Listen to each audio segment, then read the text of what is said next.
Today topic importance of body mechanics. Correct body మెకానిక్స్ని follow అవటం వల్ల బ్యాక్ పెయిన్స్ని తగ్గించి ఇంజరీస్ నుండి ప్రివెంట్ చేస్తుంది. So 5 main principles of body mechanics ఉన్నాయి. అవేంటో తెలుసుకునే ముందు యూట్యూబ్ ఛానల్ని సబ్స్క్రైబ్ చేయండి. Number 1, lifting with the knees. ఏదైనా హెవీ ఆబ్జెక్ట్ని ఫ్లోర్ నుండి తీసుకోవడానికి టోటల్ బ్యాక్ని బెండ్ చేయకుండా నీస్ని బెండ్ చేసి ఆబ్జెక్ట్ని తీసుకుంటే బ్యాక్ పెయిన్ అండ్ ఇంజురీస్ని ప్రివెంట్ చేయొచ్చు. Number 2, maintaining good posture while sitting. Working persons or students ఎక్కువ టైం సిట్టింగ్ పొజిషన్లో టైంని స్పెండ్ చేయాల్సి వచ్చినప్పుడు గుడ్ పోస్చర్ని మెయింటైన్ చేయడం ఇంపార్టెంట్, అంటే సిట్ రైట్ పొజిషన్లో. Number 3, standing with feet apart.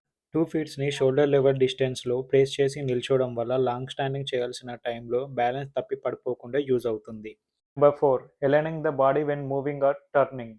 అంటే ఆల్రెడీ హెవీ వెయిట్స్ హ్యాండ్స్లో పట్టుకునేసి ఎవరైనా పిలవగానే సడన్గా తిరిగి చూడటం లేదా సడన్ పొజిషన్ చేంజ్ చేయడం వల్ల mainly neck, back, pelvis twist అయ్యి ఇంజ్యూర్ అయ్యే ఛాన్సెస్ ఎక్కువగా ఉంటాయి. Number 5, avoiding sitting for hours on end. జనరల్గా working employees long hours sitting పొజిషన్లో వర్క్ చేయాల్సి ఉంటుంది. సో ఇలాంటి సెడెంటరీ లైఫ్ స్టైల్ వల్ల సీరియస్ హెల్త్ ప్రాబ్లమ్స్ వచ్చే ఛాన్సెస్ ఎక్కువగా ఉంటాయి, like obesity, diabetes, cardiovascular diseases.